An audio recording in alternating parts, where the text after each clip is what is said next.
Katatapos lang ng shift ni Mark, isang 28 years old na call center agent.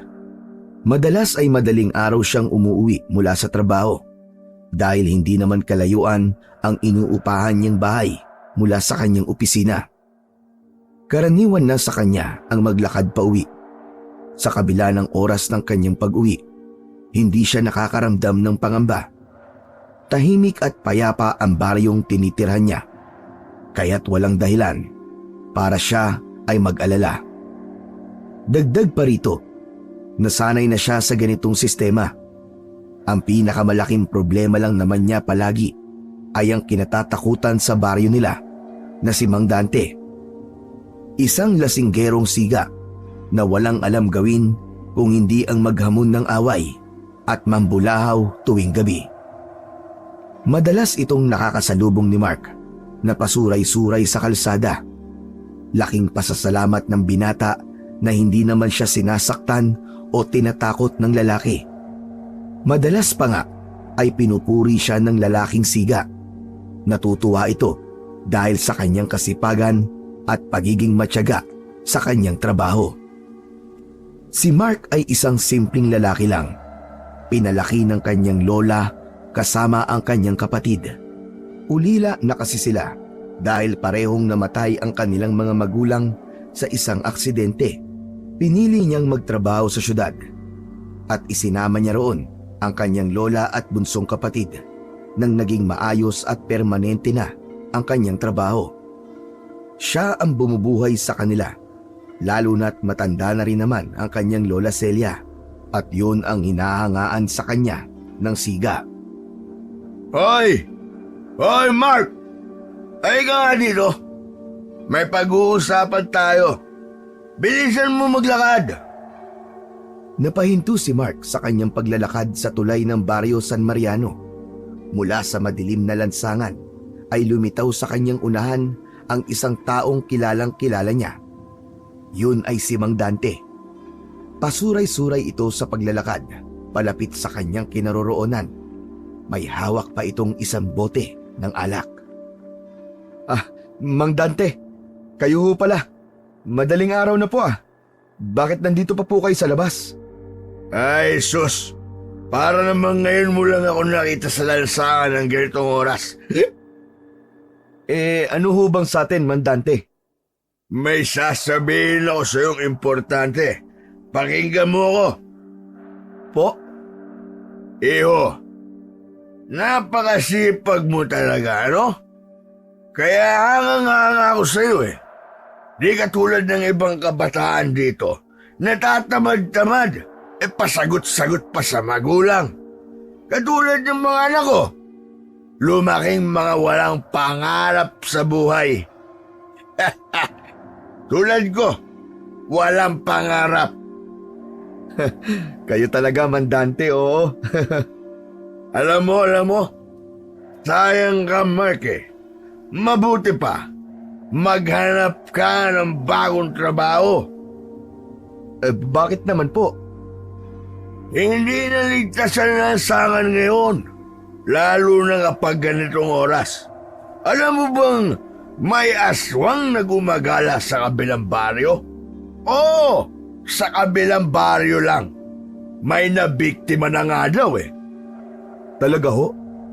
Pero totoo naman po kaya ang kwento na yon? Di ba, hindi naman totoo mga aswang at gawa-gawa lang yun ng mga mahihilig gumawa ng kwento?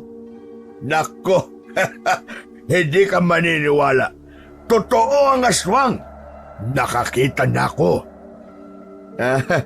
Lasing ka lang ho, Mang Dante. Hindi. Makinig kang mabuti. Kaninang umaga, galing ako doon. Nakita mismo ng mga mata ko. Yung bangkay ng tao, wak-wak ang tiyan at wala ng mga laman loob. Baka naman ho, may malaking atraso siya sa iba kaya ganun ang pagpatay sa kanya. Hindi kaya ng tao yon. Kahit baliw hindi gagawin yon.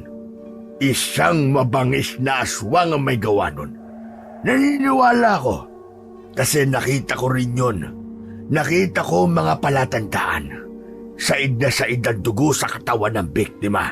Ni walang maski kaunting tulo sa lupa. Pagka ganun po ba aswang na kagad ang may gawa? Bahala ka kung ayaw mong maniwala. Ako binabalaan lang naman kita. Ang alam ko ho kasi, base sa mga napapanood ko sa YouTube, ang mga aswang madalas sa probinsya mo lang matatagpuan. Pero lungsod po to Imposibleng may aswang, Mandante. Maniwala ka, Mark. Hindi imposible na makarating dito yon. Lalo na't tahimik ang baryo natin at madali lang puntahan. Mandante, mag-iingat na lang po ako siguro. Hindi ko pa po kasi pwedeng isakripisyo ang trabaho ko bilang isang call center agent Dito ko po kinukuha ang panggastos ko sa pag-aaral ng kapatid ko. Oo nga, naroon na tayo. Paano naman kung isang gabi may mangyari sa'yo? Paano na ang kapatid mo? Kung ako sa'yo, maghanap ka na ng ibang trabaho. Yung hindi pang gabi tulad nito. Nako, sinasabi ko sa'yo, may nakausap nga ako doon na kinumpirma na may aswang talaga sa barangay nila. Aba, nakita daw niya mismo yung aswang. Harap-harapan. Talaga po? Ano po nangyari? Ganito, isang gabi daw, naglalakad daw sa pauwi mula sa inuman. Habang naglalakad siya, may nakasunod sa kanya. Paglingon niya, abay may aso. Akala niya ordinaryong aso lang yon. Pero nung nakalapit na daw siya, anak ng ibang-iba, mapupula daw ang mga mata nito at tila nagbabaga pa. Tapos, abay akalain mong nagpalit daw ng anyo at naging isang nakakatakot na halimaw. Aba, mabuti po at buhay pa po yung nagkwento sa inyo. Nakatakbo daw ang damotres Mabuti na lang kamo at laging may balisong sandala. Nasaksak niya daw ang aswang at nakatakas siya. Kung totoo po ang sinasabi nyo, bakit pa kayo paghala-gala sa gabi? Di po ba kayo natatakot doon sa aswang na yon? Hoy, Mark, para sabihin ko sa'yo, wala akong kinatatakutan. Pero ikaw, bata ka pa. Mag-iingat ka. At kung kinakailangan, dapat palagi kang may baong-bawang o asin. Mabuti na rin yung may dala kang pamproteksyon. O sige na, umuwi ka na, iho. Mag-iingat ka palagi. Sige ho, maraming salamat po sa paalala. Pero hindi po talaga ako naniniwala sa mga ganyan Mabuti pa po umuwi na rin po kayo, baka mapano po kayo dito. Hindi po ba nag-aalala ang pamilya niyo sa inyo? Sus, huwag mo silang alalahanin. Mas sanay na ako dito sa kalsada. Ikaw, huwag mong babaliwalay ng babala ko sa'yo. Tandaan mo yan, Mark. Sinasabi ko sa'yo. Opo. Pero sigurado po ba kayong magpapaiwan kayo dito? Parang di po kaya ng konsensya ko na iwan kayo dito Ay, huwag mo lang akong intindihin. Sabi ko nga matanda na ako. Saka ako siga dito, baka hindi mo nalalaman. Walang gagalaw sa akin sa barangay na to. Abay takot lang nila sa akin. Sige na, umuwi ka na. Ayoko mapahamak ka. Sige po. Pero sunod na rin po kayo Magpahinga na po kayo para bukas may lakas ho kayo ulit na uminom. Pagkasabi nun, ay tumalikod na siya at nagsimulang maglakad palayo. Ilang hakbang pa lang, ang naitutuloy niya ay muli niyang nilingon ang lasinggero. Sa liwanag ng iilang poste sa lugar na yon, nakita niya itong pasuray-suray pa ring naglalakad. Lumalakad ito ng mabagal at parang may kausap, ngunit wala namang tao sa paligid. Wala rin itong pakialam, gayong ang daang tinatahak nito ay palabas na ng kanilang barangay. Hanggang sa unti-unti na itong maglaho sa madilim na parte ng kalsada. Sa pagkakataong yun, ay naramdaman ulit ng binata ang pag-iisa. Hindi niya maipaliwanag Pero nang maisip niya ang sinabi ng lalaking lasinggero, ay para bang may malamig na hangin biglang sumalubong sa kanya at dumampi ito sa kanyang batok. Nanayo ang kanyang balahibo at kasunod nun ay nakarinig siya ng mumunting kaluskos mula sa masukal na gilid ng kalsada. Pakiramdam din niya ay may mga matang nakamasid sa kanya. Hindi. Imagination mo lang to, Mark. Imagination mo lang to. Nadala ka lang sa kwento ni Mang Dante.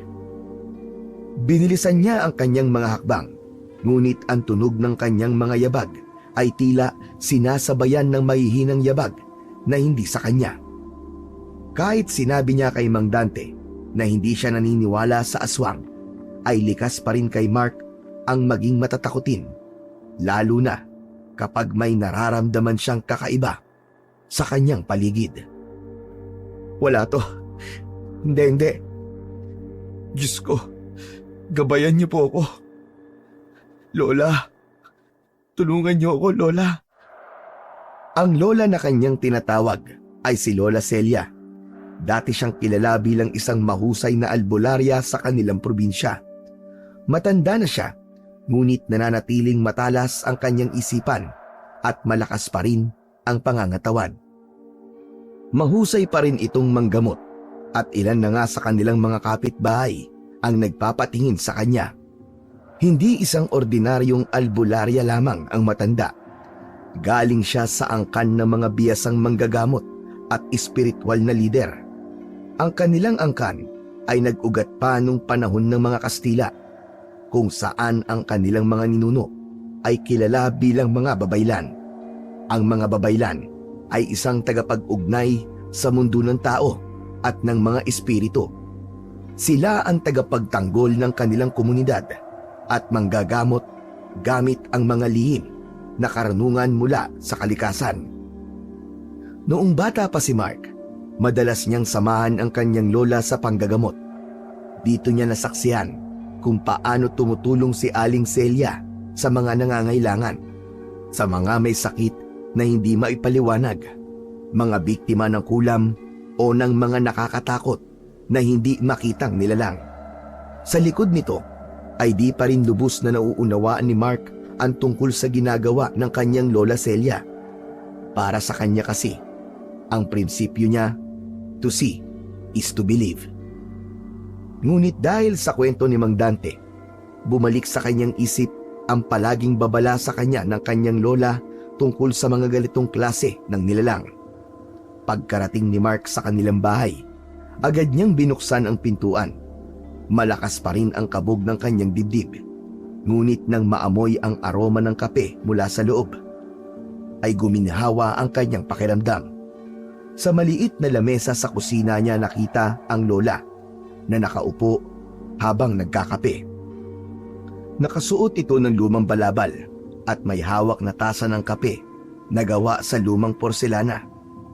May nakapatong na rosaryo at isang piraso ng sambong sa katabi nito. Mabuti naman at nandito ka na. Kanina pa ako nag-aalala sa'yo. Halos 1 oras ka nang atrasado sa iyong pag-uwi, apo ah. May nangyari ba? Parang pansit ko namumutla ka. Wala naman po, Lola. Nag-overtime lang po kami. Tapos nang pauwi na po ako, nakasalubong ko po si Mang Dante sa may tulay. Nag-usap po kami saglit. Nako, at inistorbo ka na naman pala ng lasinggero yon. May ginawa ba sa'yo? Wala naman po, Lola. Nagkwentuhan lang po kami. Alam niyo po, sinabi niya po sa akin na may nakita daw pong aswang sa kabilang baryo. May biktima nga rin daw po. Sabi pa niya, posible daw po na magawi dito yung aswang na yon at pinag-iingat niya po ako. At naniwala ka na ba sa kanya? Parang totoo po kasi.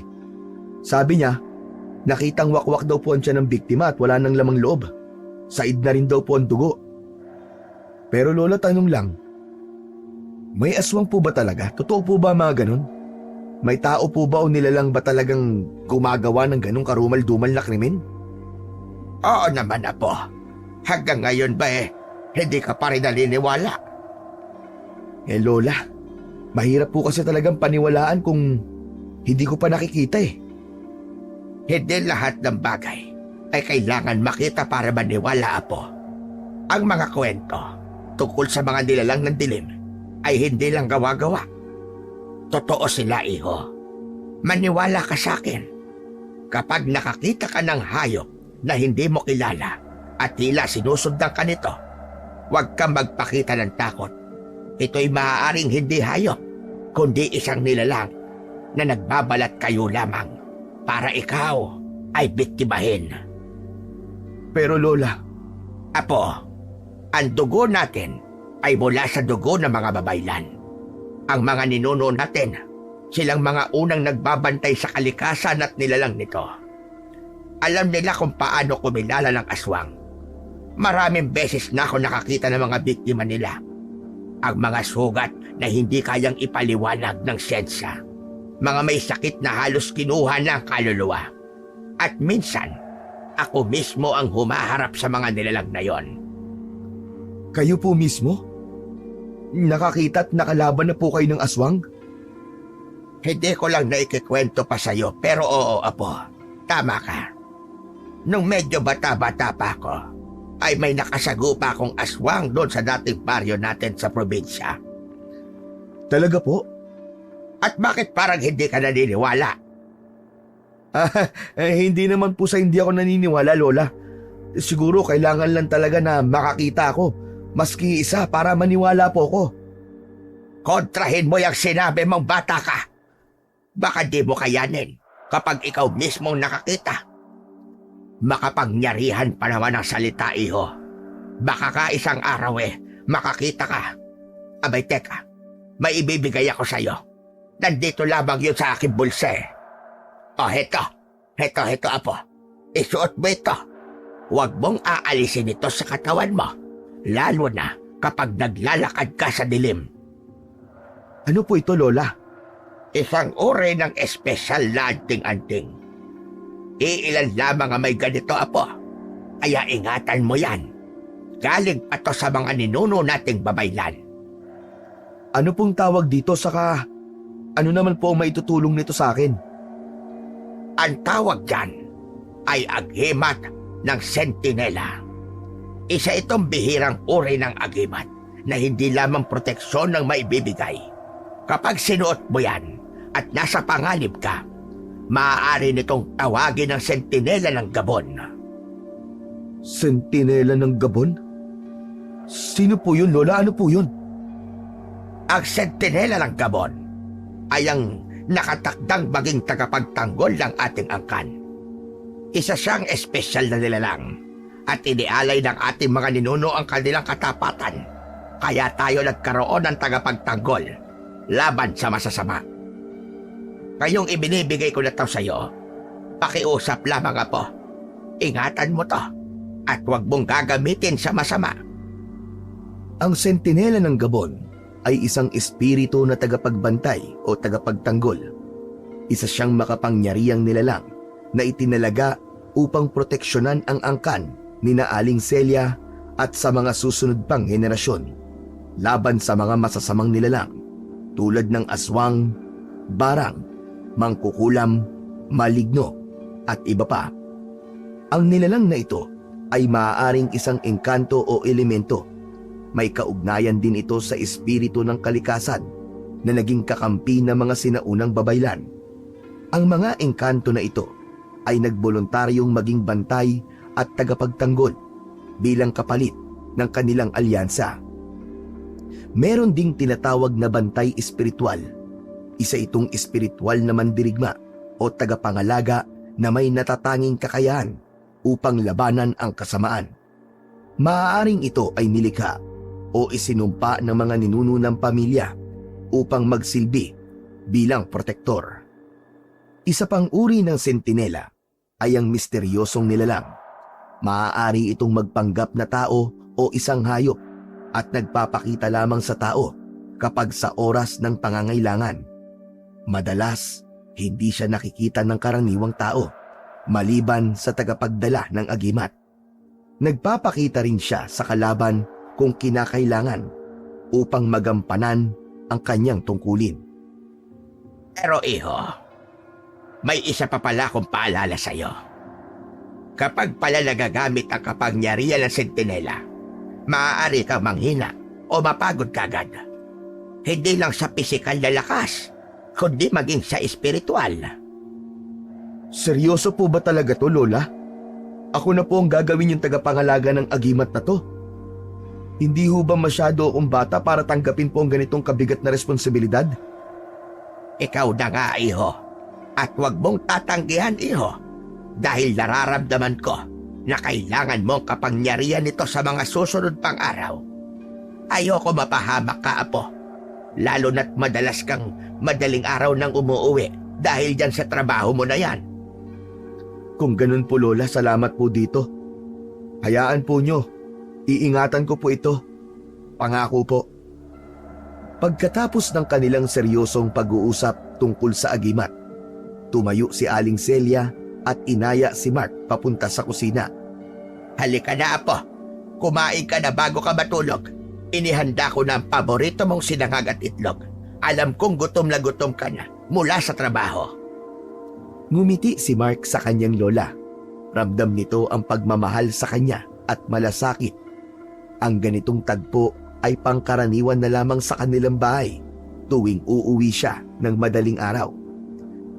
Sanay na si Aling Celia sa ganitong tagpo ng araw, kaya't palagi itong gumigising ng umaga para ipagluto ang kanyang apo ng agahan at siguruhin na makakakain ito bago matulog.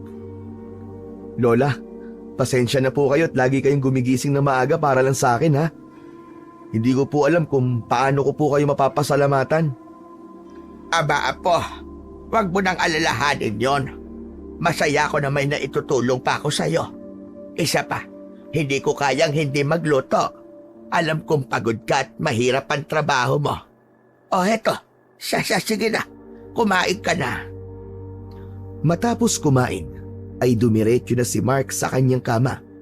Sa pagpikit ng kanyang mga mata, ay muling bumalik sa kanyang isip ang tungkol sa mga sinabi ng kanyang lola.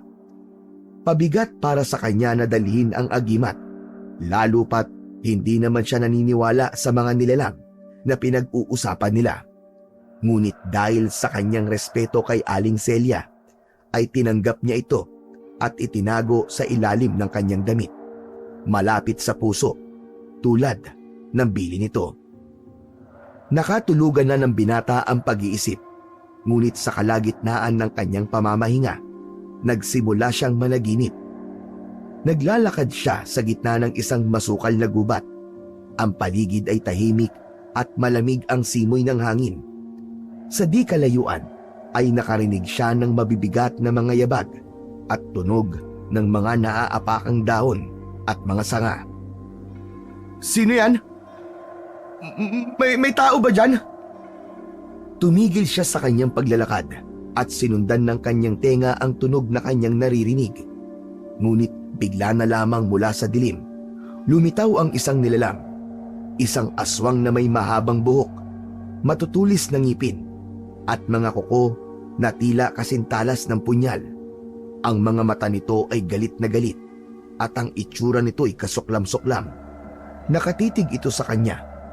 Takot na takot si Mark, ngunit hindi siya makaalis sa kanyang kinatatayuan. Sumisigaw ang aswang. Galit na galit ang boses nito. Ikaw! Ikaw ang susunod na biktima ko! Palapit ng palapit sa kanya ang nilalang.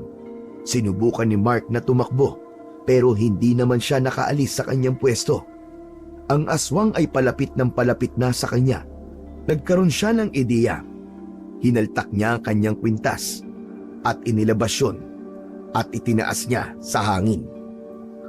Lumayo ka sa akin! Ngunit sa halip na umatras ang aswang, lalo pang naging mabagsik ang halimaw. Tumalon ito at takmang kakagatin siya sa leeg. Nang sandaling yon, naramdaman ni Mark ang matinding init mula sa agimat na tila pumaloob sa kanyang katawan. Ngunit bago pa man magtagumpay ang aswang, bigla na siyang nagising. Ha!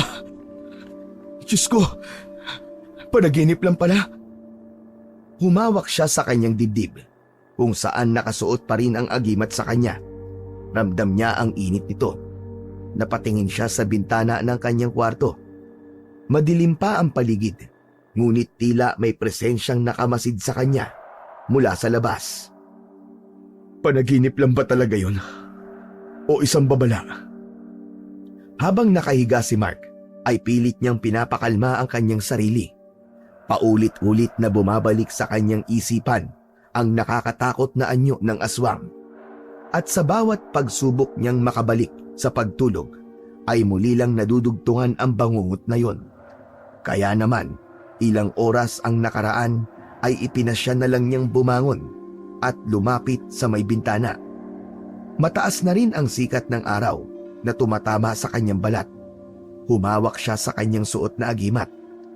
Tulad sa panaginip, ramdam niya ang init nito hanggang sa may nakita siyang isang tao na bigla na lang tumakbo. Nang mapansin niyang lumitaw ito mula sa likod ng isang puno sa tapat nila. Hindi niya nakilala ang taong yon. Nabalot kagad ng kaba ang kanyang dibdib. Anak ng... Ano yun? Sino yun? Napaatras siya mula sa bintana habang pilit na inaalala ang itsura ng taong tumakbo. Huminga siya ng malalim. Sinubukang pakalmahin ang sarili. Ngunit habang mas iniisip niya ang kanyang nakita, mas lalong tumitindi ang kaba sa kanyang dibdib. Napatitig siya sa agimat na suot niya. Hindi kaya may kinalaman to sa panaginip ko? Maya-maya pa, narinig niya ang pagtawag ng kanyang lola mula sa kusina. Apo! Halina rito, kumain ka na ng tanghalian! Halika na rito! Tinanggal niya ang tingin sa labas at naglakad papunta sa kusina. Nakita niya ang kanyang lola na naghahanda na ng kanilang pananghalian. O siya, iho. Aba, teka. Bakit parang matablay ka? Hindi ka ba masyadong nakatulog? Opo, lola, hindi po ako masyadong nakatulog. Nagigising po kasi ako maya-maya eh. Apo, baka naman magkasakit ka sa ganyan. Di ba masama ang magpuyat? Tapos di ka pa nakakatulog na maayos. Baka mamaya ay bumigay ang katawan mo at mauwi sa pagkakasakit. Hindi kaya mas mainam kung maghanap ka na lang ng ibang trabaho? Yung normal. Maski maliit ang sahod basta hindi ka lang napepwersa na magpuyat at umuwi na mag-isa tuwing gabi. Lola talaga oh. Ngayon pa ba halos mag-iilang taon na po ako nagtatrabaho doon. Wala na po kayong dapat na alalahanin sa akin. Kung magkakasakit talaga ako, hindi sana noon pa. Malakas ako, no? Hindi po ako tatabla ng mga ganyan-ganyan. Ay nako, apo. Nakuha mo pang magyabang. Akala mo lang hindi ka tatablan. Pero hindi ka si Superman. Tandaan mo yan. Relax lang po. Malusog po ang apo nyo. Lagi po ako nagba-vitamins at tamang kain. Kaya huwag kayo mag-worry, okay? Hindi lang ang katawan mong iniisip ko, apo. Pati na ang iyong kaligtasan. Lalo na ngayon, ang dami-dami nang nangyayari. Hindi mo alam kung sino o ano ang makakasalubong mo sa daan. Napansin ni Mark ang seryosong tono ng kanyang lola. Tumigil siya sa pagngiti at tumingin ng diretsyo sa matanda. O siya, sige na. Kumain ka na para makatulog ka naman ng maayos mamaya. Siya nga po pala. May nakita po ako kanina sa labas, Lola. Anong nakita mo? May tao po eh. Nagtatago po sa likod ng puno sa tapat ng bahay natin. Tapos po nung nakita ko siya, siguro napansin niya, bigla na lang po siyang tumakbo. Ba't sino naman ang loko-lokong gagawa nun? Hindi ko nga po alam eh. Kinakabahan tuloy ako. Huwag kang kabahan. Nasa iyo ang anting-anting. May proteksyon ka, apo. Pagkatapos kumain, ay muling bumalik ang binata sa kanyang kwarto at sandaling nagmuni-muni. Muli siyang nakatulog. Pagdating ng 5:00 ng hapon, ay naghanda na siya sa kanyang muling pagpasok. Aalis na po ako, Lola. Baka malate po ako sa trabaho. O sige, apo. Mag-iingat ka, ha? At huwag mong kalimutang isuot lagi ang anting-anting na ibinigay ko sa'yo. Opo, Lola. Matapos ang araw na yon, ay hindi akalain ni Mark na magsisimula na ang mga kababalaghang mararanasan niya. Muli, sa kanyang pag-uwi, ay dadaan na naman siya sa tulay.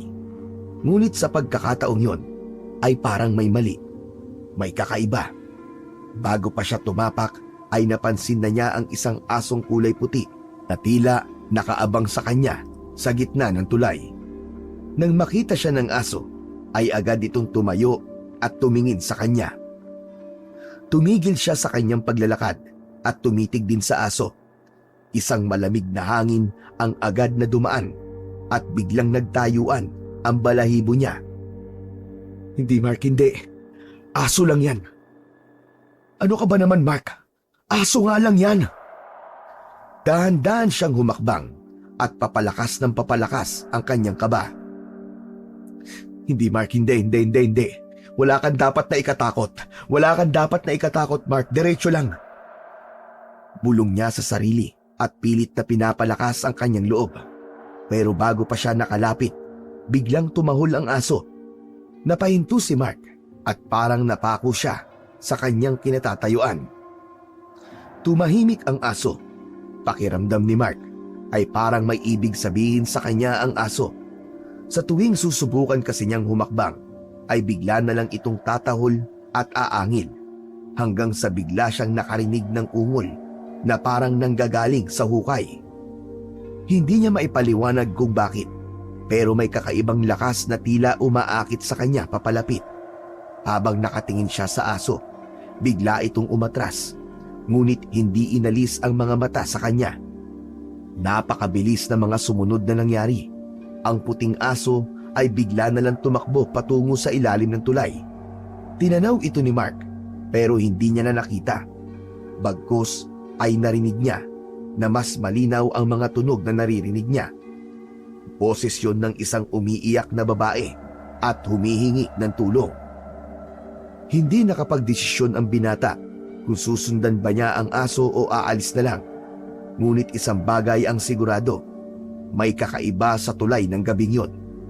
Sa huli ay nagdesisyon ang binata na umuwi na lang pagkatapos na tumahimik ang paligid. Pagdating ni Mark sa bahay nila, hindi mawala sa isip niya ang nangyari sa tulay. Hindi niya maipaliwanag kung bakit, pero parang may pumipilit sa kanya na bumalik doon. Hanggang sa paghiga niya sa kama, naririnig pa rin niya sa kanyang isip ang boses ng babaeng humihingi ng tulong. Nakaramdam siya ng bigat sa kanyang dibdib na para bang may hindi siya natupad na tungkulin. Hanggang sa nagising siya dahil sa mga maingay na tao sa labas ng kanilang inuupahang bahay. Nagkakagulo ang mga yon at nagtatakbuhan. Bumangon si Mark at sinilip ang mga tao sa bintana. Nakita niya ang kanyang lola sa kanilang bakuran. Lola, ano po bang nangyayari? Bakit parang nagkakagulo po mga tao? Pupunta sila sa tulay, apo. Sa tulay? Bakit? Anong meron po? Nako, iho. May natagpuan daw bangkay ng isang babae sa ilalim ng tulay. Biglang natulala si Mark sa sinabi ng kanyang lola. Bumilis ang tibok ng kanyang puso habang bumabalik sa isipan niya ang mga nangyari kaninang madaling araw. Ang puting aso at ang boses ng babaeng humihingi ng tulong. Kilala po ba kung sino yung babae? Hindi pa, apo. Pero sabi nila, mukhang dayo daw. Halika, sumama ka at tignan natin. Bagamat nag-aalangan, sumama si Mark sa kanyang lola patungo sa tulay. Nang makarating sila doon, napakaraming tao ang nakapaligid sa lugar. Nang makalapit sila, nakita ni Mark ang bangkay ng isang babae na nakahiga sa isang stretcher. Balot ng puting kumot, ngunit ang isang bahagi ng muka hanggang sa balikat nito ay nakalantad. Maputla at may bakas ng tila kagat sa kanyang leeg. Nanlamig si Mark sa kanyang nakita. Pakiramdam kasi niya ay may naging pananagutan siya sa nangyari sa babae.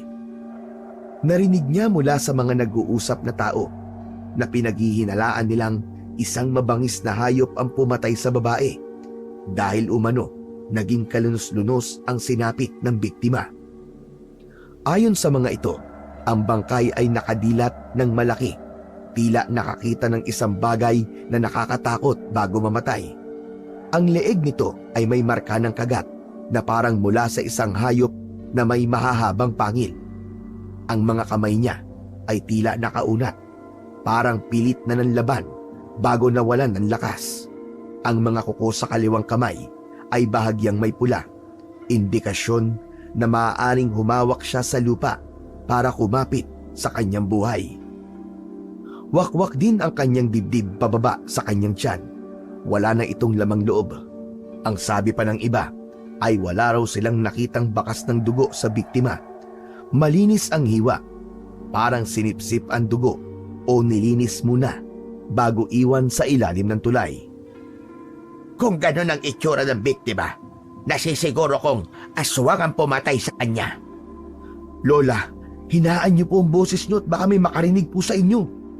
Aba, bakit mo ako pinipigilan? Ano bang masama sa sinabi ko? Magdudulot po ng mas grabing gulo yan, Lola. Hayaan niyo na lang po ang iba na magbigay ng kanilang mga opinyon. Huwag na po tayong makisali dyan. Apo, alam mo bang mas makakatulong kung may magsasabi ng totoo? Hindi natin dapat binabaliwala ang ganitong bagay. Lola, hindi naman po sa binabaliwala natin. Pero isipin niyo po, paano po kung makarating sa ibang tao na kayo pa ang nagkalat ng bali-balita tungkol sa aswang na yan? Baka magalit pa ang pamilya ng biktima o mga tao dito. Kung aswang nga ang may gawa, dapat malaman ng lahat para makapaghanda sila. Hindi ito biro, Apo. Ang mga ganitong nilalang ay mapanganib at hindi sila tumitigil hanggat hindi sila napupuksa. Naiintindihan ko po kayo, Lola. Pero hindi po rin tayo makakatulong kung tayo mismo magpapakalat ng takot. Alam niyo naman ang mga tao rito, madali silang maniwala at maghinala. Baka ang ending nito, Lola, may ibang mapagbintangan na wala namang kasalanan. May punto ka rin, Apo, sa iyong sinabi. Pero paano kung totoo nga may aswang sa lugar natin? Paano kung may sunod pang biktima? Kaya nga kailangan may gumawa na ng aksyon. Anong aksyon, Lola? Hayaan natin ang mga pulis na mag-imbestiga. Huwag na ho tayong makialam. Baka lalo lang po lumala ang sitwasyon. Umahimik si Aling Celia habang iniisip ang sinabi ng apo. Alam niyang may katwiran si Mark, pero mahirap para sa kanya na itikom ang bibig. Apo, kung totoo ngang aswang ito, hindi ito matatapos dito. Sigurado kung babalik pa siya. Tapos, paano kung ikaw ang... Wala hong mangyayari sa aking masama, Lola. Maniwala po kayo. Habang nag-uusap sila, ay napansin ni Mark ang puting aso sa gilid ng kalsada. Tahimik na nakamasid sa mga tao sa paligid. Nang magtagpo ang kanilang mga mata, ay bigla itong tumahol. Lola! Lola! Yung aso! Yung aso na nakita ko kaninang pauwi ako. Anong aso, Apo? Hindi na nakapagpigil si Mark. Tangka niyang lalapitan ng aso pero tumakbo ito. Sinundan siya ng binata. Saan ka pupunta, Apo? Narinig niya ang pagtawag sa kanya ng matanda pero hindi siya huminto. Habang tumatakbo ang binata, pakiramdam niya ay mas lumalayo pa ang aso. Pumasok ito sa isang bakanting lupa malapit sa tulay. Isa itong inabandonang tambakan ng mga basura. May malaking puno doon ng akasya at doon tumigil ang aso. Dahan-dahan itong umupo habang nakatingin sa kanya. Ano ba talagang gusto mo?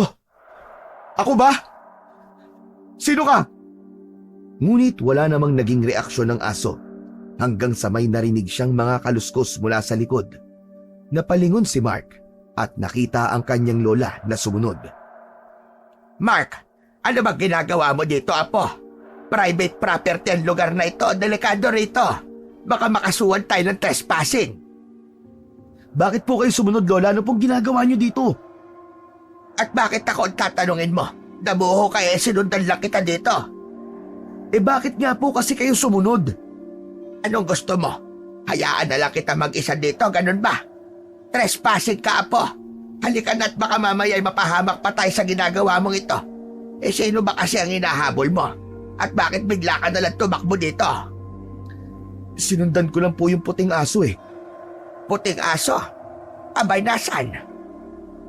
Nang lingunin ni Mark ang aso sa kinauupuan nito, ay wala na to doon.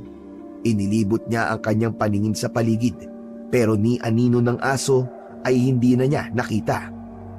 Naglakad siya papalapit sa lugar kung saan huling nakaupo ang aso, ngunit wala siyang nakitang bakas nito.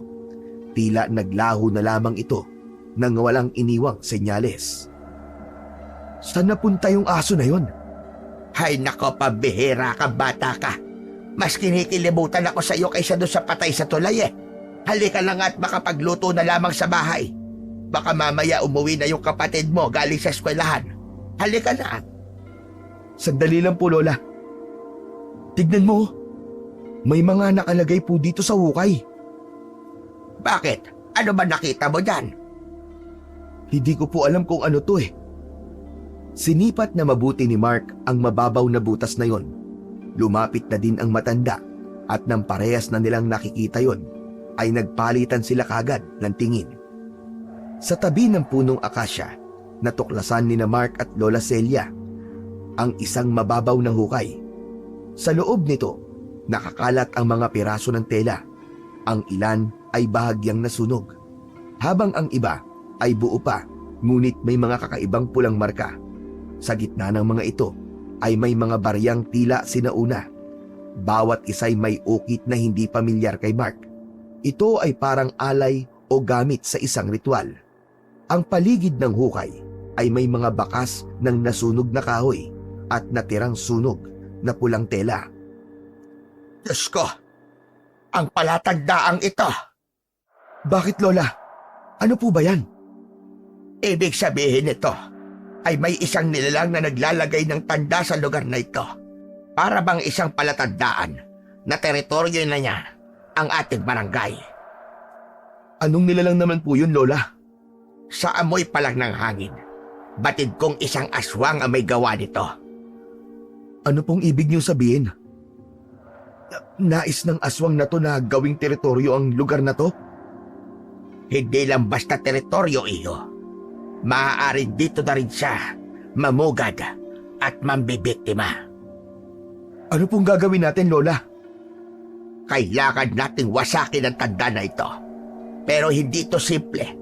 May mga bagay na dapat gawin para siguraduhin na hindi tayo gagantihan ng masamang nilalang na may gawa nito. Sinasabi ko na nga ba, at posibleng aswang ang pumatay sa babaeng yon. Gagawin na po ba natin ngayon o tatawag tayo ng albularyo? Siraulo ka ba? Albularya ako. Tatawag ka palang iba. Abay, damuhok ang bata ka. Kumuha ka na nga lang ng mga tuyong damo sa paligid at magsusunog tayo. Kailangan kong basagin ang ritual na ginawa dito para di na makabalik ang aswang. Agad na namulot ng mga tuyong dahon ang binata at nang makaipon ng sapat na dami, ay mabilis niyang iniabot ito sa kanyang lola. Inipon ito sa hukay. Nagsimulang magdasal ang matanda. Nang matapos ay kinuha nito ang posporo sa kanyang bulsa at sinindihan ang mga tuyong dahon. Pero hindi na ituloy yun dahil biglang sumulpot ang lasinggerong si Mang Dante. Hoy! Hoy kayo! Ano ginagawa nyo rito, ha? Nakita ko kayo. Parang may dinadasalan kayo dyan. Ano yan, ha? Nangungulam kayo, no? Mang Dante, hindi po kami nangungulam. Ano yung ginagawa nyo dyan? Nakita ko, nagdadasal ang lola mo. Abet, tumitirik pa ang mata. Umalis ka na nga rito at huwag mo kami pakialaman, lasinggero ka. Hindi ito pangungulam. Sinusubukan kong basagin ang sumpa ng aswang sa lugar na ito. Ano ka mo? Sumpa ng aswang? Ano sumpa sinasabi mo, tanda? Nanunumpa ba ang aswang? Pabirang matanda ito. Abat, pilosopo ka, damuho ka. Hoy, matandang ugod-ugod. Tigilan mo yan. Magdadala ng malas yung ginagawa nyo. Walang iya. Akala ko pa naman iba ka, Mark. May iba pala kayong ginagawa ng lola mo. Nagkakamali ka, Mandante. Iba ang iniisip mo. Wala kaming ginagawang masama ng lola ko. Wala. Naka, kita-kita ko ah. Tigilan niyo yan. Pag inituloy mo yan, tatawag ako ng pulis. Pakukulong ko kayo. Mandante, hindi niyo po naiintindihan eh. Delikado po itong nakita namin at kailangan namin itong alisin bago may masamang mangyari. Wala akong pakialam kung ano man ang ginagawa nyo. Basta tumigil kayo o ako mismo ang huhuli sa inyo, baka pusasan ko kayo dito. Biglang tumayo si Aling Celia. Hawak pa rin ang posporo sa kamay. Hoy, ikaw, Dante. Kung gusto mo mamatay sa kamay ng aswang, sige, pigilan mo kami. Pero kung ayaw mo may masama pang mangyari, tumabi ka dyan at hayaan mo kong tapusin ito. Hoy, tanda, huwag mo akong dinadaan-daan sa ganyan ha. Ikaw ang tumigil. Tignan mo to. Itong mababaw na hukay. Tignan mo, Dante. Tignan mo ang laman. Bahagi ito ng ritual ng aswang. Gagawin niyang teritoryo ang barangay na to. Kung hindi ko to sisirain, babalik siya para pumatay ulit. Lumabas kayo sa bakuran ko. Labas! Po? Narinig nyo naman ang sinabi ko, di ba?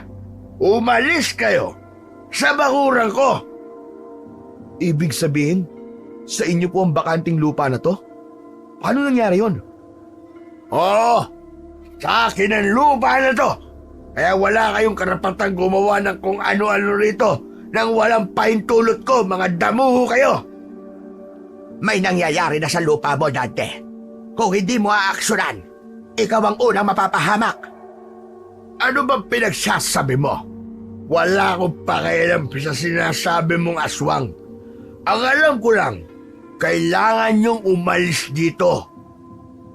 Mang Dante, kung sa inyo nga ang lupa, di ba dapat mas lalo kayo mag-alala? Paano kung may mangyari sa inyo o sa pamilya niyo dahil dito? Pamilya. Wala akong pakialam kung aswang man yan o kung ano. Ang gusto ko lang, umalis kayo bago ako magsumbong. Oo na, sige na. Sige na. Aalis na kami. Pero Lola, Wala na tayong magagawa, Mark. Kung ayaw niyang makinig, mas mabuti pang umalis na lang tayo. Halika na. pero nasimula na po niyo ang ritual. Paano po yun? Hindi ba mas lalala kung dito matutuloy?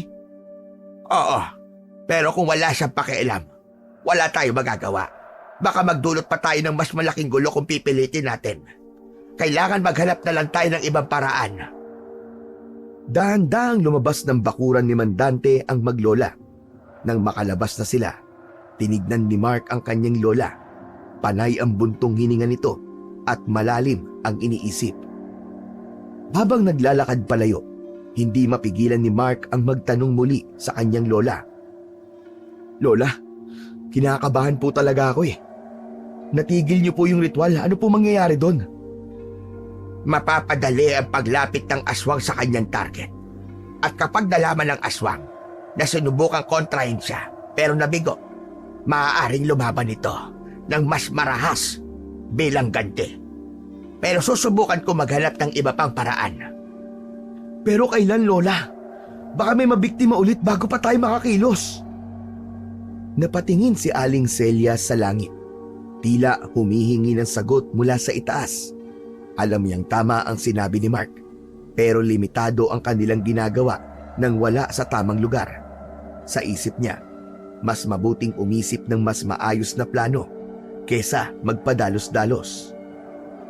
Pagkarating nila sa kanilang bahay, naupo si Aling Celia sa lumang upuan at muling tinignan ang kanyang apo. Apo, huwag ka na kaya munang pumasok mamaya. Po? Kinakabahan ako, Apo. Yung pag-uwi mo ng madaling araw na nag-iisa. Pero Lola, mahirap pong hindi pumasok eh. Paano po magasusin natin dito? Alam ko yon, Apo. Pero iba ang kutob ko. Baka may masamang mangyari sa'yo. Lola, sanay na po ako. Lagi ko namang ginagawa to, di ba? Kaya ko pong ingatan ang sarili ko. Hindi to tulad ng dati, Mark. May aswang na gumagala. At hindi natin alam kung sino ang susunod niyang bibiktimahin. Napatingin si Mark sa kanyang lola. Ramdam niya ang pag-aalala nito, pero alam din niyang kailangan niyang kumayod para sa kanyang pamilya. Lola, naiintindihan ko po ang takot niyo, pero hindi po ako pwedeng tumigil. Kung hindi ako magtatrabaho, paano na lang tayo? Lalo na po si Bunso. Kung titigil ako, pati ang pag-aaral niya po maaapektuhan. Kung magpalipat ka na lang ng ibang oras, Apo. Lola, hindi po ganun kadali yun. Hindi po ako pwede magdikta ng oras ng aking pasok. Baka po mapagalitan po ako ng team leader namin. Kung lumipat na lang tayo, Apo, maghanap na lang tayo ng ibang mauupahan sa ibang barangay. Lola, Alam ko sasabihin mo, Apo. Pero ako bilang lola mo, hindi mo ako mapipigilang mag-alala sa'yo. Wala na ang mga magulang mo. Kaya ako na lang ang natitirang nagpapaalala sa'yo. salamat po Lola. Pero nangangako po ako, mag-iingat po ako Lola. Hindi ko po hahayaang may mangyari sa aking masama. Mabilis na lumipas ang mga oras. Muling pumasok sa trabaho si Mark. Ngunit ng gabing yun ay nagkaroon ng half shift. Kaya naman 11:00 pa lamang ng gabi ay umuwi na ang binata. Pag uwi niya mula sa trabaho ay nakita niyang may tao sa paligid. Kaya naman nawala ang kaba niya at takot sa tulay. Habang naglalakad siya, napansin niyang may pulubing nakaupo sa gilid nito ng kanyang madaanan. Nakayuko ito pero napansin niyang nakatingin ito sa kanya sa kabila ng mahabang buhok na tumatakip sa mukha nito. Huminto siya saglit at tiningnan ang pulubi. Manong, ano pong ginagawa niyo dito sa tulay? Ngayon ko lang po kayo nakita dito ah. Nang humakbang siya para sa nalapitan ang matanda, ay may malamig na ihip ng hangin ang naramdaman niya mula sa likod. Paglingon niya ay nakita niyang muli ang puting aso na nakatayo sa hindi kalayuan. Nakatitig lang sa kanya. Ikaw na naman? Ang aso ay hindi gumagalaw, pero ang titig nito ay parang nangungusap. Nang ibalik ni Mark ang tingin sa pulubi, laking gulat niya nang makita nitong nakatingala na ito. Diretsyong nakatitig sa kanya.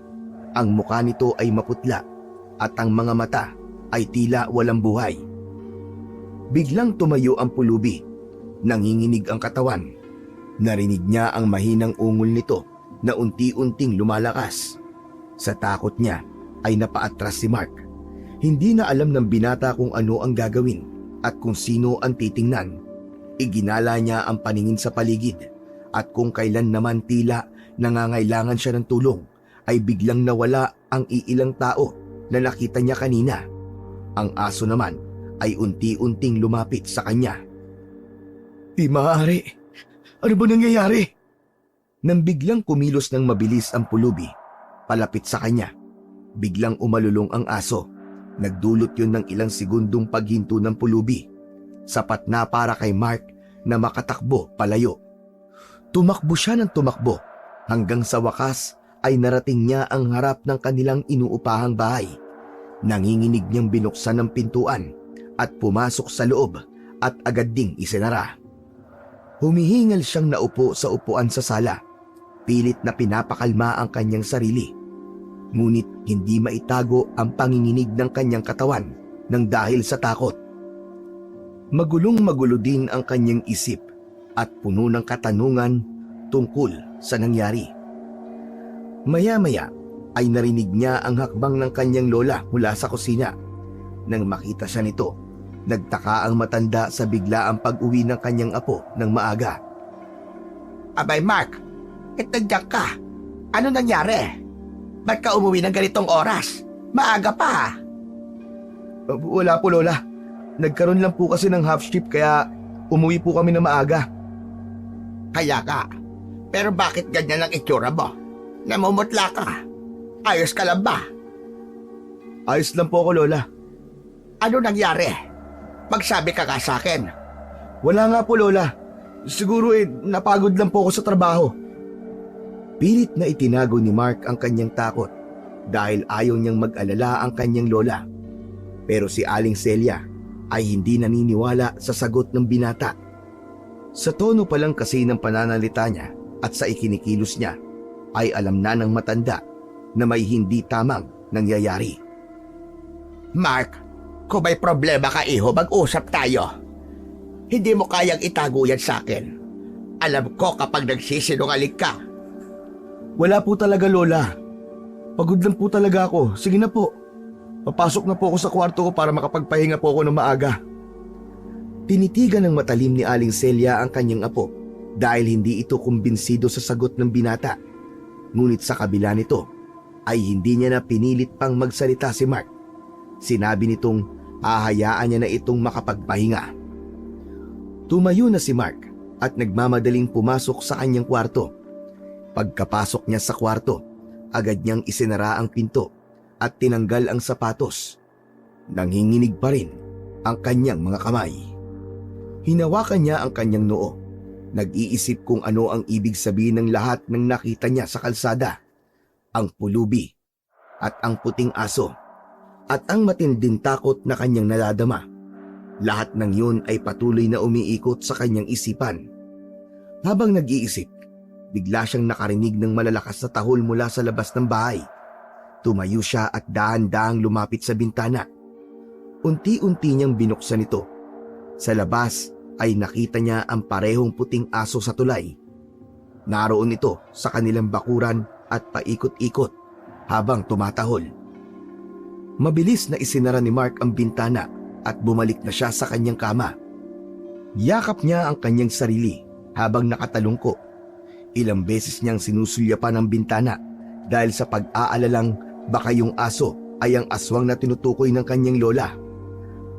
Naglalaro sa isip niya ang napigil na ritual at naisip niyang baka dahil doon ay siya ang naging target ng kinatatakutang aswang.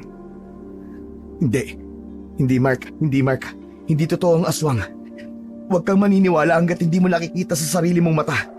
Walang aswang, Mark, walang aswang. Dahil kung meron, maaapektuhan nito ang pagpasok mo sa trabaho. At hindi mo hahayaang mangyari yun. Para sa lola mo, para sa kapatid mo. Kinabukasan, nagising si Mark ng mas maaga. Halos nag-aagaw pa lang ang dilim at ang liwanag nang bumangon siya at pumunta sa kusina. Lumabas siya nang makarinig ng tunog ng potpot galing sa nagtitinda ng pandesal. Lumabas siya para tawagin ito, pero mabilis itong nakalayo, kasunod ng mga taong papunta muli sa iisang direksyon. Nakarinig siya ng sirena ng sasakyan ng pulis. Bigla siyang kinabahan dahil sa kanyang mga nakikita at naririnig. Biglang tumabi sa kanya ang kanyang lola. Isa na lamang biktima. Napatingin si Mark sa kanyang lola at panay ang lunok ng kanyang laway. Narinig ko lang kanina sa ibang dumaraan na po. Sabi nila, wakwak daw ang katawan. Sinabi ko na, Mark, hindi dito titigil ang pananalanta ng aswang na yon. Kailan po kaya ito matatapos, lola? Hindi ko rin alam, Mark. Wala na akong maisip na iba pang paraan. Yun lang pala talaga ang pagkakataon natin. Yung mapawalang bisa natin ng ritual ng aswang. Pero hindi nga na ituloy dahil sa Dante na yon. Teka, hindi kaya siya ang aswang? Kaya ayaw niyang ipagalaw yung hukay na yon ay dahil siya ang gumawa nun? Imposible naman po si Mandante yun, lola. Ilang beses ko na po siya nakakasalubong nun sa kalsada o maski sa tulay. Pero hindi naman niya ako inaano. Mabait nga po sa akin si Mandante. Talagang ayaw lang niya siguro na may nakakapasok sa lote niya. Kaya siya nagalit ng araw na yun. Pero kasi apo, bukod sa'yo, siya lang naman ang madalas na gumagala sa labas tuwing gabi. Akala ko po ba kaya niyong kumilatis ng aswang? Bakit mo hindi po kayo sigurado sa sinasabi niya tungkol kay Mandante? May nakikita ba kayong palatandaan sa kanya na siya nga isang aswang? Wala pa naman, iho. Abay, teka lang. Ba't parang ipinagtatanggol mo yata ang lasinggerong lalaking yon? Bakit abogado na ba ngayon ang bago mong trabaho? Lola talaga Hindi naman po sa ipinagtatanggol ko siya. Siyempre pinag-iisipan ko rin naman po mga nangyayari sa paligid ko. Sorry, lola. Aalis muna ako. Makikiusyoso lang po ako sa nangyari, baka sakali na may maabutan pa ako. Nang masilip ni Mark ang nangyari, halos manghina siya sa kanyang nakita. Ang katawan ng biktima ay nakahandusay pa, hindi sa ilalim ng tulay, kundi dun mismo kung saan niya nakita ang puting aso. Biglang umikot ang kanyang sikmura at pumagilid siya. Hindi niya na napigilang masuka.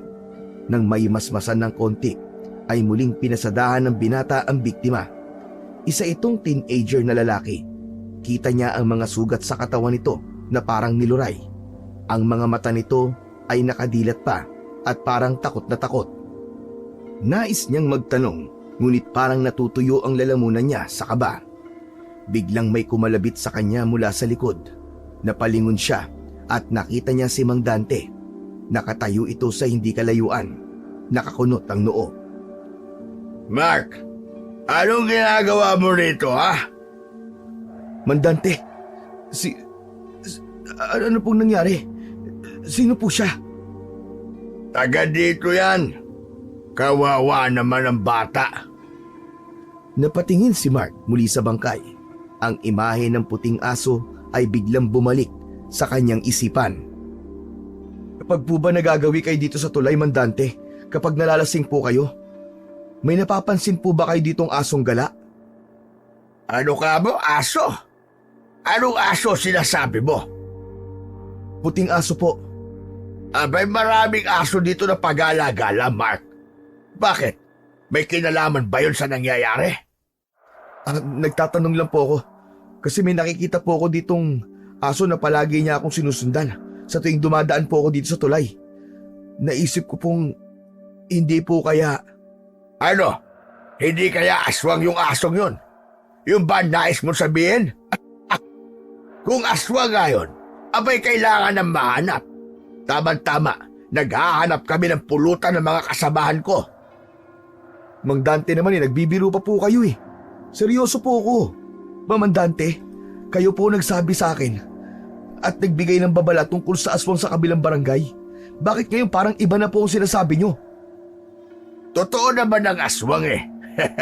Malas lang talaga itong mga nabibiktima na to.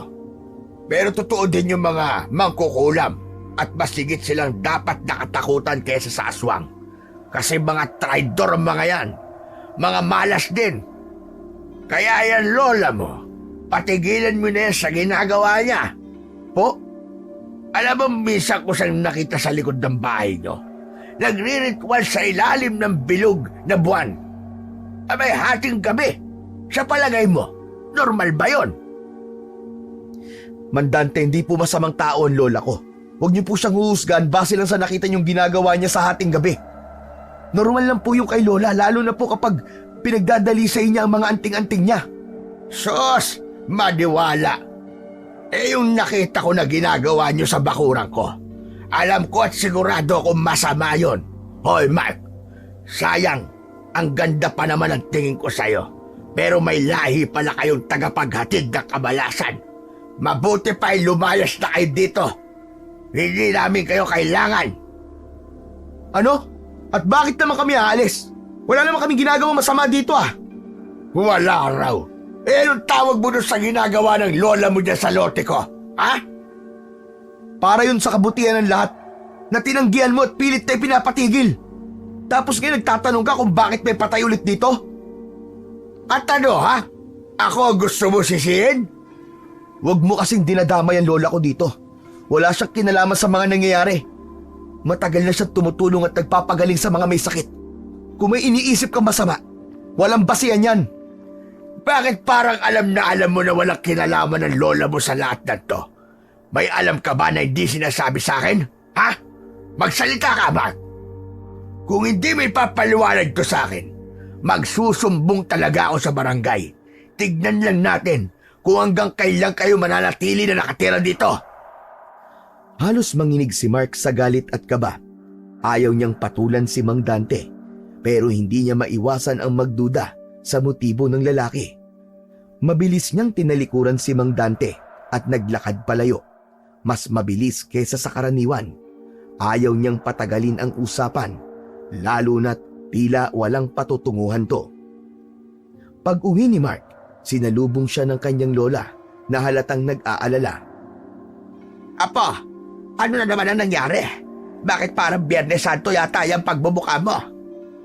Lola, si Mang Dante kasi, sinisisi niya kayo sa mga nangyayari dito. Sinasabi niya na meron daw po kayong kinalaman sa patayan nangyayari dito. Apo, marami talagang hindi nakakaintindi sa ginagawa natin. Pero Lola, paano po kung totohanin niya ang sinasabi niya na magsusumbong siya? O kaya naman ipagkakalat ang mga nakita niya? Paano kung kayo ang pagbintangan ng mga tao? Hindi ko alam ang gagawin, Lola, kapag nangyari yun. Walang maniniwala sa tao na yon. Saka kilala na ako ng iba dito. May mga napagaling na rin ako. Hindi sila maniniwala sa anumang sasabihin ni Dante. Hayaan mo lang siya. Makikita din niya ang hinahanap niya. Sige na, Apo. Magpahinga ka na. Sa paglipas ng mga araw, ay nagpatuloy ang buhay ni Mark. Bahay, trabaho. Trabaho, bahay. Papasok ng hapon at uuwi ng madaling araw. At sa bawat pag-uwi ng binata at sa pagdaan niya sa tulay, may napagtanto ang binata. Sa tuwing daraan siya roon, ay hindi nawawala ang puting aso na palaging nakasunod sa kanya hanggang sa makatawid siya ng tulay. Naroon din ang pulubi na laging nakaupo sa gilid. Tahimik ngunit tila nagmamasid. Hanggat maaari ay iniiwasan na lang niyang tingnan ang dalawa at binibilisan ang kanyang paglalakad. Subalit habang dumadaan ang mga araw, napansin niyang wala namang nangyayari sa kanya. Hindi siya ginagalaw ng aso at hindi din naman siya ginagambala ng pulubi. Tahimik lang ito sa kanyang kinauupuan. Habang tumatagal, nasanay na si Mark sa presensya ng dalawa. Unti-unting nawala ang takot niya. Pero isang gabi, habang pauwi si Mark, naabutan niyang tila nakikipagtalo si Mang Dante sa pulubi sa tulay. Galit na galit ito at sinisigawan ang pulubi. Narinig niya ang malulutong na mura ng lasinggero habang itinutulak ang pulubi na nananatiling tahimik lang at hindi man lang kumikibo sa ginagawa sa kanya. Napahinto si Mark at nag-isip kung dapat ba siyang lumapit at umawat. Subalit nanaig ang takot sa kanya. Ayaw niyang madamay sa gulo, lalo na't kilala niya si Mang Dante na mainitin ang ulo. Pinili niya magkubli sa likod ng poste ng tulay, nagmamasid mula sa hindi kalayuan. Habang nakatago si Mark sa likod ng poste, patuloy niyang naririnig ang mga sigaw. Ang mga pagmura nito ay mas lumakas. Halatang nawala na sa sarili ang lasinggero. Ngunit ang pulubi ay nananatiling kalmado at tahimik, ni hindi gumagamit ng kahit na anumang salita o kilos. Labis ang naging takot ni Mark sa inaakto ni Mang Dante. Latuloy na alala ng binata ang sinabi ng kanyang lola. Sa kanyang nakikita, hindi imposible na maging isang masamang nilalang nga ito. At naisip niyang ang pulubing walang kalaban-laban ang nais nitong biktimahin ng gabing yun. Napasiksik siya sa poste dahil sa isiping yun. Sa kabila ng takot na nararamdaman, pilit niyang sinilip ang nangyayari. Nakita niyang muling itinulak ni Mang Dante ang pulubi ng mas malakas, dahilan upang mabuwal ito at tumama ang likod sa sementong gilid ng tulay. Sa wakas, tila hindi na napigilan ng pulubi ang kanyang sarili. Bumangon ito ng dahan-dahan at sa unang pagkakataon ay nagsalita ito. Ang boses niya ay mababa at malamig. May halong pagbabanta ang mga sinasabi. Alam mo ba kung sino ang pinapangga mo? Bakit? Sino ka ba, ha? Kaya mo ba akong labanan? Ano? Lalaban ka ba? Umalis ka na. Huwag mo akong pakialaman dito. Ano wag pakialaman? O ikaw na hayop kang pulubi ka? Ang kapal ng mukha mo tumambay dito sa tulay ko, ha? Ang lugar na ito, hindi para sa katulad mo. Aalis ka ba o itatapo kita sa ilog? Nailing si Mark sa kanyang narinig. Alam na alam niya ang litanyang yun ni Mang Dante. Napagtanto niya na talagang mahilig lang palang magyabang ang lalaki. Ang lupang nakitaan nila ng marka ng aswang, marahil ay hindi rin tunay na pag-aari niya. Mahilig at gustong-gusto lang nitong magyabang at magpakilalang hari ng kasigaan sa kanilang lugar. Ang pulubi ay nananatiling nakatayo at hindi gumagalaw. Malamig ang mga mata nitong nakatitig lang kay Mang Dante. Walang nagmamay-ari sa tulay na ito. Hindi ito sa'yo. Sa akin o hindi, wala akong pakialam. Hindi ka bagay dito. Ang baho-baho mo. Umalis ka na. Sige na, alis na. Baho lang pala ang problema mo eh. Di ba dapat ang pinakikialaman mo yung sarili mong kaluluwa? Umaalingasaw ang baho at budhi mo. Lalong nag-init si Mang Dante dahil sa sinabi ng pulubi. Nanlaki ang kanyang mga mata at sinipa ang lata ng pulubi na nagkalat ang laman nito sa kalsada. Mukha mo sumagot sa akin ha. Umalis ka na. Huli na itong babala ko. Hindi mo lugar to. Tumayas ka na. Kung hindi, baka mapatay kita dito. Tumigil ka na. Ikaw ang umalis dito. Hindi ikaw ang punteriya ko. Ngunit hindi nakinig si Mang Dante. Muli nitong itinulak ang pulubi habang patuloy niyang pinagmamasdan ang nangyayari. May kung anong napansin si Mark sa kanyang tabi. Paglingon niya, nakita niya ang puting asong nakaupo. Tahimik na pinanonood ang alitan sa pagitan ni Mang Dante at ng pulubi. Parang nag-aabang ng susunod na mangyayari. At sino ang punteriya mo dito? Sabihin mo nga sa akin. Sa tanong na yon ay dahan-dahang bumaling ang tingin ng pulubi sa direksyon kung nasan nakatago si Mark. Nanlamig ang binata dahil doon. Kitang-kita niya ang paglingon nito ng mabagal at parang hindi normal. Ang ulo nito ay gumalaw na parang may kaunting panginginig na parabang hirap na hirap sa simpleng kilos. Tapos ay nakita ng binata ang nakakakilabot na mga mata nito. Maputla at walang itim. Ang tingin nito ay matalim. Parang alam nito kung nasaan si Mark kahit nakatago siya. Ang mukha ng pulubi ay may kakaibang ngiti sa kanyang labi. Samantala, narinig niyang lumikha ng ingay ang puting aso sa kanyang tabi. Napalingon siya dito. Ngunit sa pagkakataong yon, hindi na ito mukhang isang ordinaryong hayop lang. May nagbago sa anyo nito. Ang balahibo nito na dating makintab at malinis ay naging magulo at parang nakadapa. Parang nabasa ng tubig. Ang nguso nito ay bahagyang nakabuka at ang malaking ngipin ay nakalitaw. Matutulis ang mga pangil at tila handang manakmal. Ang mga mata nito ay hindi rin normal. Nagliliwanag ito na parang isang mapulang liwanag. Parang may apoy sa loob. Parang nagbabaga. Habang tinititigan ito ni Mark, pakiramdam niya ay puno ito ng galit at pagkapuot. Ang tahimik na ungol nito ay unti-unting lumalakas. Parang nagbibigay ng isang babala. Ang buntot nito ay hindi kumikilos. Nakabagsak lang ngunit ang buong katawan ay tila puno ng tensyon at handang sumalakay anumang oras. Biglang bumalik sa isip ni Mark ang sinabi ni Mang Dante tungkol sa aswang sa kabilang barangay. Ayon dito, ang nilalang ay nag-aanyong aso. Habang tinititigan niya ang puting aso sa tabi niya, hindi maiwasang magdikit ang mga piraso ng palaisipan sa utak ni Mark. Nagpapalit-palit ang tingin niya sa tatlong nilalang na kasama niya sa tulay. Anak ng teteng oh! Isa ba sa kanila?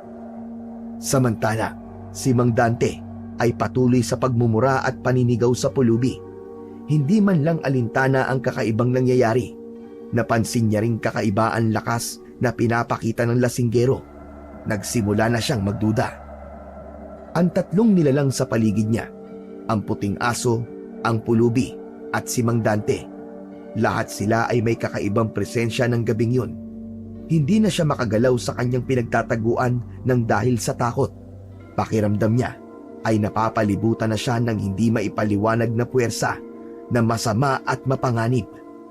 Muling napatingin ang binata kina Mang Dante at muli itong nagsisisigaw at binanatan ang pulubi.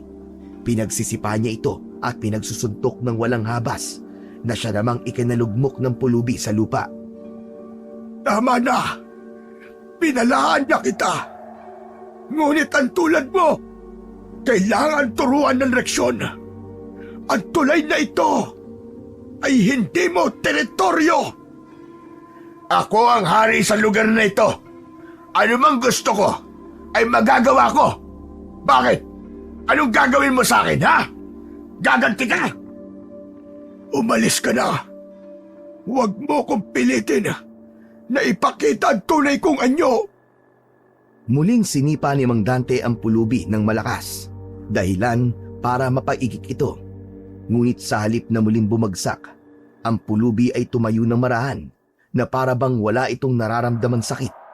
Naging kapansin-pansin ang paglaki ng katawan nito at ang anino nito ay nagmistulang may kakaibang hugis sa ilalim ng liwanag ng buwan. Nagmistulang may mga pakpak at buntot. Naglilitawan ang mga litid na parang pumuputok sa ilalim ng kanyang mga balat. Ang mga damit nito ay napunit sa ilang bahagi at ang balat ay nagkulay abo. Ang dati nitong payat na muka ay lalong numipis at nagkaroon ng matutulis na pisngi at panga. Ang bibig nito ay bumuka at lumitaw ang mahahabang pangil na kayang gumutay-gutay ng anumang makakagat nito. Ang mga kamay nito ay humaba rin at ang mga daliri ay tumulis at naging matatalim ang mga kuko na parang isang patalim. Ang likod nito ay yumuko ng bahagya na para bang handa itong lumundag anuman sandali. Ang dating anyo nito na isang kawawang pulubi ay napalitan ng isang anyong halimaw na galit na galit. Biglang umalingasaw din sa buong paligid ang masangsang na amoy na parang may nabubulok na laman. Pinilit mo ko. Ngayon, panahon na para managot ka. Anong klaseng demonyo ka? Anong klaseng demonyo ka? Si Mang Dante ay biglang nagmistulang maliit at walang laban. Napaatras ito at hindi makapaniwala sa kanyang nakikita. Napalunok ng ilang beses si Mark habang nakikita ang pangyayari na parang isang eksena mula sa isang masamang panaginip. Habang patuloy ang bangungot sa harapan niya, napagtanto ni Mark na wala siyang magagawa para pigilan ang nangyayari. Ang katawan niya ay nanginginig na sa takot at pakiramdam niya wala siyang lakas na pwedeng gamitin para mailigtas si Mang Dante laban sa kamay ng aswang. Mas lalo pang lumakas ang masansang na amoy at pumailan lang ang nakakakilabot na ungol ng aswang. Biglang nanaig ang kagustuhan niyang tumakas. Mula sa kanyang pinagtataguan ay tumakbo siya ng mabilis. Napansin niyang nakasunod na naman sa kanya ang aso. Ang mga pulang mga mata nito ay kumikislap sa dilim. Bahagyang bumagal ang kanyang pagtakbo nang makarinig ng isang malakas na sigaw galing kay Mang Dante mula sa tulay. Isang sigaw na punong-puno ng paghihirap at takot. Huwag kang titingin, Mark. Huwag kang titingin. Huwag kang lilingon. Hindi niya alam kung ano ang nangyari doon. Ngunit isa lang ang sigurado niya. Kailangang makalayo siya sa lugar na yon sa lalong madaling panahon. Nang sa wakas ay nakita na niya ang pamilyar na daan pauwi sa kanilang bahay. Mas lalo pa niyang binilisan ang pagtakbo at yung aso hindi pa rin siya nilulubayan. Tumigil lang ito nang tuluyan na siyang makapasok sa kanilang bahay. Dumiretso siya sa kanyang silid at hindi man lang pinansin ang kanyang lola na naabutan niyang naghahanda ng kanyang almusal. Ilang beses siyang kinatok nito sa kanyang kwarto pero hindi niya ito sinasagot at hindi siya lumabas para kumain. Nahirapan siyang matulog hanggang sa tuluyan ng sumikat ang araw. Sa umagang yon, hindi na napigilan pa ni Mark na mapaiyak at mapahagulgol nang marinig niya ang ingay ng mga nagkakagulong tao sa labas. Alam niya kung saan papunta ang mga yon. Walang iba kundi kung saan pinatay si Mang Dante, sa tulay. Apo, buksan mo ang pinto, Apo! Alam ko gising ka na. Narinig kitang umiiyak. Anong nangyari? Tumayo siya at pinagbuksan ng kanyang lola. Nakita niya rin ang kapatid na nasa tabi nito. Parehas na nakatitig sa kanya. Abat namamaga at namumula mga mata mo, Apo? Hindi ka ba nakatulog? Bakit ka umiiyak? Lola, may nangyari na naman. Alam ko kung saan papunta ang mga tao sa labas. Sa tulay, Lola. Sigurado ako may panibagong biktima na naman ng aswang. Apo, may alam ka ba sa nangyari? Narinig ko kanina na natagpuan sa tulay ang bangkay ng lasinggerong si Dante. At nahuli nila yung pumatay sa kanya. Ano po? Nahuli nila? Totoo po ba? Oo, Apo. Naroon, nakakulong na. At iniimbestigahan na ngayon ng mga pulis. Sino yung nahuli nila, Lola? Sigurado po ba sila na yun nga ang pumatay kay Mang Dante? Oo, sabi ng mga nakausap ko kanina, naaktuhan daw na sinasaksak ng taong yon si Dante. Yung pulubi na nakatambay sa tulay.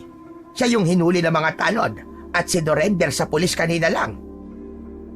Lola, patawarin mo ako.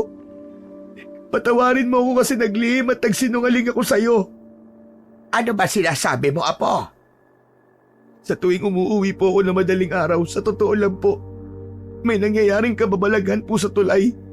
Pero hindi ko po sinasabi sa inyo kasi baka patigilin niyo po ako sa trabaho. Alam mo mga nangyayaring kababalaghan sa tulay? Apo, sabihin mo, may alam ka ba o may kinalaman ka ba sa mga patayang nangyayari? Hindi po, Lola, wala po. Hindi ako pumatay sa kanila. Pero nakukonsensya ako. Kasi wala akong nagawa para tulungan sila, Lola. Parang naririnig ko pa rin po yung mga sigaw nila at paghingi nila ng tulong. Lola, aswang po ang pulubi na yon. Aswang po siya. Isang halimaw. Wala ka namang kasalanan, Apo. Ang mga nangyari ay hindi mo kagustuhan. Makinig ka sa akin. Bagamat may proteksyon ka galing sa agimat ng sentinela, wala kang lakas para harapin o kalabanin ng mga nilalang na tulad ng aswang. Pero Lola, ano pong silbi ng agimat kung wala rin akong magagawa? Hindi ko matanggap na naroon lang ako. Narinig ko sila at nakita. Pero hindi ko man lang sila natulungan. Apo, hindi mo kasalanan ng mga nangyari. Ang agimat ay hindi nagbibigay ng kapangyarihan para lumaban kung hindi ka pa handa. Ang layunin nito ay protektahan ka, hindi upang itulak ka sa isang laban na hindi mo kaya. Pero Lola, si Mang Dante, yung aso, may asong lagi nakabuntot sa akin, Lola. Mula na magpakita sa akin ang aso na yon, palagi nang may nangyayaring masama. Ano ka mo? Aso? Anong aso ang sinasabi mo? Isang puting aso, Lola, na may mapupulang mga mata. Palagi siyang lumilitaw sa tuwing dadaan ako sa tulay. Nung una ko siya nakita, nakarinig ako ng sigaw ng isang babae. Yun yung unang bangkay na nakita sa tulay, Lola. Posible po bang ang asong yun ang dahilan ng lahat ng ito? Mukhang naiintindihan ko na ngayon, Apo. Halika, makinig ka sa sasabihin ko. Ang asong yon ay hindi lang basta aso. Hindi rin siya aswang tulad ng pagkakaintindi mo. Siya ang ipinadalang gabay at proteksyon mo. Ang espiritong ipinadala ng ating mga ninuno upang proteksyonan ang susunod na tagapagmana ng galing at lakas ng ating lahi at sa tagapagbana ng tungkulin ng ating angkan. Ano pong ibig niyo sabihin, Lola? Ano pong tungkulin? Katulad ng ginagawa ko, ang tumulong sa kapwa sa pamamagitan ng panggagamot, hindi lang ng pisikal na karamdaman, kundi pati ng espiritual at emosyonal. Yung aswang iho, ikaw talaga ang puntirya nun. Ano po? Ako ang puntirya niya? Bakit ako? Siya lang ang tanging makakasagot niyan. Kung talagang gusto mong malaman, puntahan mo siya sa istasyon ng pulis. Kung ganun pupunta po ako doon. Marami akong tanong na gusto kong masagot niya. Pagdating niya sa istasyon, nakita niya ang pulubi na nakakulong sa isang maliit na selda. Tahimik ito, nakaupo sa sulok at tila walang pakialam sa paligid. Nagpaalam siya sa pulis kung maaari niyang makausap ang sospek. Pumayag naman ng pulis. Nilapitan ni Mark ang selda. Dahan-dahang itinaas ng pulubi ang kanyang ulo. Mapupula ang mga mata nito at isang nakakalokong ngiti ang gumuhit sa kanyang labi. Ikaw nga ang pumatay kay Mang Dante. Oh, ako nga ang pumatay sa kanya. Pero siya ang may kasalanan at hindi ako. Pinilit niya akong gawin yon. Hindi naman talaga siya ang tunay kong pakay. Simula pa lang na mapadpad ako sa lugar niyo.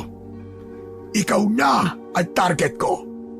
Pero may dahilan kung bakit hindi kita magalaw-galaw. Ano? Anong dahilan? May isang lalaking... Hindi. Isang higante yon na palaging nasa tabi mo. Laging nakabantay sa'yo. Hindi kita malapitan dahil ang presensya niya ay sumusunog sa akin, lalo na kapag napapalapit ako sa'yo. Higante? Pero aso lang yun at saka... Siya ang iyong tagabantay. Alam ko na nung una pa lang kitang nakita. Di ka ordinaryong tao lang.